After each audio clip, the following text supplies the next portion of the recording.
क्या डिफरेंस है एक नेचुरल लगी प्रेगनेंसी में और एक आईवीएफ से लगी प्रेगनेंसी में? एक नेचुरल बच्चा कैसे लगता है? आईवीएफ में जो काम फैलोपियन ट्यूब के अंदर हो रहा है बॉडी में, उसको हम शरीर के बाहर करते हैं।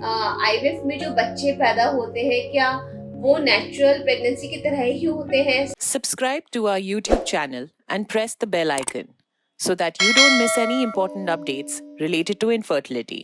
क्या डिफरेंस है एक नेचुरल लगी प्रेगनेंसी में और एक आईवीएफ से लगी प्रेगनेंसी में? नमस्कार, मैं हूं डॉक्टर चारू चौहारी, संतानता विशेषज्ञ तथा centre head Indira IVF Alwar से। तो आज इसी बारे में बात करेंगे, क्योंकि अक्सर कपिल जब आईवीएफ कराने आते हैं तो उनके मन में ये बहुत सारे क्वेश्चंस होते हैं कि अगर आईवीएफ कराते हैं तो कुछ खास प्रिकॉशंस रखने हैं क्या, या बहुत डिफरेंसेस हैं क्या आईवीएफ और नेचुरल प्रेगनेंसी में। तो देखिए, इसको समझने के लिए पहले ये समझना जरूरी है एक नेचुरल बच्चा कैसे लगता है। तो जो महिला की बॉडी है, उसमें एक यूट्रस यानी जो बच्चेदानी होती है, उससे लगी हुई दोनों तरफ एक एक फैलोपियन ट्यूब्स होती हैं, और इन फैलोपियन ट्यूब से लगी हुई एक एक ओवरीज होती हैं। इन ओवरीज में हर महीने जब ओव्यूलेशन होता है तो जो एग रिलीज होता है वो फैलोपियन ट्यूब में पहुंच जाता है। इसी टाइम में अगर पुरुष के स्पर्म भी फैलोपियन ट्यूब में पहुंचते हैं तो इसी फैलोपियन ट्यूब के अंदर जो फर्टिलाइजेशन है, यानी कि जो निषेचन की प्रक्रिया है, वो होती है। अब इसी ट्यूब के अंदर एग्स और स्पर्म मिलके एक एम्ब्रियो बनाते हैं। ये एम्ब्रियो 3 to 5 डेज तक यही डेवलप होता है और 3 to 5 डेज बाद में नीचे आके ये यूट्रस से इम्प्लांट हो जाता है या चिपक जाता है। आईवीएफ में जो काम फैलोपियन ट्यूब के अंदर हो रहा है बॉडी में, उसको हम शरीर के बाहर करते हैं। यानी कि जो फर्टिलाइजेशन की प्रक्रिया हो रही है वो शरीर के बाहर करते हैं। एक एम्ब्रियो को शरीर के बाहर डेवलप करते हैं, और जो 5 डेज का डेवलपमेंट है एम्ब्रियो का, वो भी बाहर करते हैं। और इसके बाद जो एम्ब्रियो तैयार होता है, 5 डेज बाद का जो एम्ब्रियो बनता है, उसको वापस यूट्रस के अंदर डाल देते हैं, जहां वो इम्प्लांट हो जाता है। यानी कि आईवीएफ और नेचुरल प्रेगनेंसी में सिर्फ यही डिफरेंस है कि जो शुरू के 5 दिन की प्रक्रिया है वो हम लोग शरीर के बाहर कर रहे हैं, और इसके बाद जो बच्चा लगता है, जो इम्प्लांटेशन होता है, वो एक नेचुरल प्रेगनेंसी में और आईवीएफ प्रेगनेंसी में सेम होता है। फर्दर जो 9 मंथ्स का डेवलपमेंट है वो भी आईवीएफ और नेचुरल प्रेगनेंसी में सेम होता है। लेकिन हाँ, आईवीएफ और नेचुरल प्रेगनेंसीज में कुछ डिफरेंसेस हैं, जैसे कि आईवीएफ प्रेगनेंसी में अगर बच्चा लगता है तो शुरू के जो 3 मंथ्स हैं उसमें खास हार्मोनल सप्लीमेंट या सपोर्ट लेना पड़ता है, जबकि अगर नेचुरल कंसेप्शन हुआ है तो बहुत ज्यादा हार्मोन्स की जरूरत जनरली महिलाओं को नहीं पड़ती है। 3 मंथ्स के बाद में जब बच्चा डेवलप होता है तो आईवीएफ और नेचुरल प्रेगनेंसी लगभग सेम होती है, और जैसे कि नेचुरल प्रेगनेंसीज में भी महिलाओं को सप्लीमेंट दिए जाते हैं, जैसे कि आयरन, कैल्शियम, विटामिन, तो यही सप्लीमेंट्स आईवीएफ से लगी प्रेगनेंसीज में भी दिए जाते हैं। फिर जो बहुत कॉमन एक क्वेश्चन होता है कि अगर आईवीएफ से बच्चा लगता है तो बेड रेस्ट की थ्रू आउट जरूरत होती है 9 मंथ्स तक। तो ऐसा नहीं है। देखिए, एक नेचुरल प्रेगनेंसी भी अगर लगती है तो भी महिलाओं को कुछ खास प्रिकॉशंस लेने की को कहा जाता है, जैसे कि बहुत भारी वजन नहीं उठाना, बहुत हैवी एक्सरसाइजेस नहीं करना। तो ये जो प्रिकॉशंस हैं, यही आईवीएफ की प्रेगनेंसीज में भी लेने को कहे जाते हैं। बाकी जो अपना रूटीन काम है वो महिलाएं नेचुरल प्रेगनेंसी में हो चाहे आईवीएफ प्रेगनेंसीज में हो, नॉर्मल अपना रूटीन काम कर सकती हैं।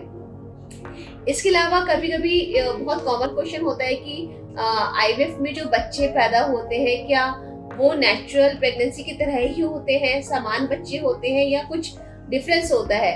तो देखिए, बहुत सारी स्टडीज में ये प्रूवन है कि चाहे बच्चा एक नेचुरल प्रेगनेंसी से लगा हो, चाहे आईवीएफ से लगा हो, चाहे आईयूआई से लगा हो, अगर जो जेनेटिक प्रॉब्लम्स हैं या जो जेनेटिक कंडीशंस हैं, उनका जो रेट है वो सेम है सभी में। मतलब अगर हमने आईवीएफ किया है उसके कारण से कोई जेनेटिक रिस्क बच्चे में नहीं बढ़ता है।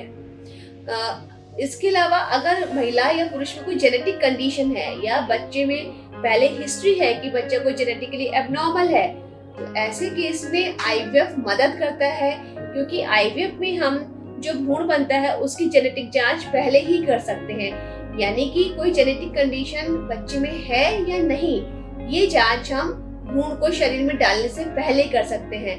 तो एक तरीके से ऐसे केसेस में जहाँ पे पहले हिस्ट्रीज है जेनेटिक एबनॉर्मलिटीज की, वहाँ आईवीएफ मददगार है और ऐसी कंडीशंस को रोक सकता है। अभी बहुत सारे कपल्स होते हैं जो सोचते हैं कि आईवीएफ से जब बच्चा लगा है तो ऐसे में नेचुरल बच्चा लगता है तो नॉर्मल डिलीवरी होती है, लेकिन आईवीएफ से बच्चा लगा है तो सिजेरियन होगा। तो ऐसा भी नहीं है। आईवीएफ से जो बच्चा लगता है उसमें सिजेरियन होगा या नहीं होगा, ये इस बात पे डिपेंड करता है कि मदर की और बच्चे की कंडीशंस कैसी हैं। मतलब अगर कोई इंडिकेशन है ऑपरेशन का, जैसे कि बच्चा अगर उल्टा है या बच्चे की ग्रोथ कम है या कोई और इंडिकेशन है मैटरनल रिलेटेड, तो ऐसे में चाहे बच्चा आईवीएफ से हो चाहे नेचुरल हो, सिजेरियन करना पड़ सकता है। लेकिन सिर्फ आईवीएफ हुआ है इसलिए सिजेरियन होगा, ऐसा नहीं है। साथ ही कुछ स्टडीज में देखा गया है कि जो आईवीएफ से लगी प्रेगनेंसीज होती हैं उसमें जो मदर है उसमें बीपी, शुगर, इनका रिस्क थोड़ा बढ़ जाता है। वो इसलिए बढ़ता है क्योंकि जनरली जो आईवीएफ हम लोग करते हैं, अगर महिला की उम्र 35 साल के ऊपर है, तो जब एक महिला 35 साल के ऊपर की कंसीव करती है तो उसमें बीपी, शुगर, प्रीटर्म डिलीवरीज, इनके रिस्क थोड़े ज्यादा होते हैं।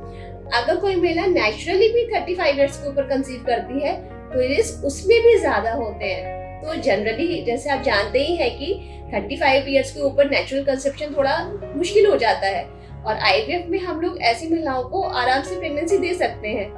तो इसीलिए ऐसा देखा गया है कि आईवीएफ प्रेगनेंसीज में ये रिस्क थोड़े से बढ़ जाते हैं। लेकिन सिर्फ आईवीएफ हुआ है इसके कारण से कोई रिस्क नहीं बढ़ता।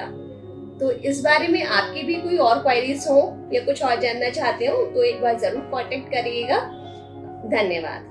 For more information, visit our website www.indraivf.com or call 1-800-309-4410. Keep following us and leave your fertility-related questions in the comments below and get answers from Indira IVF doctors.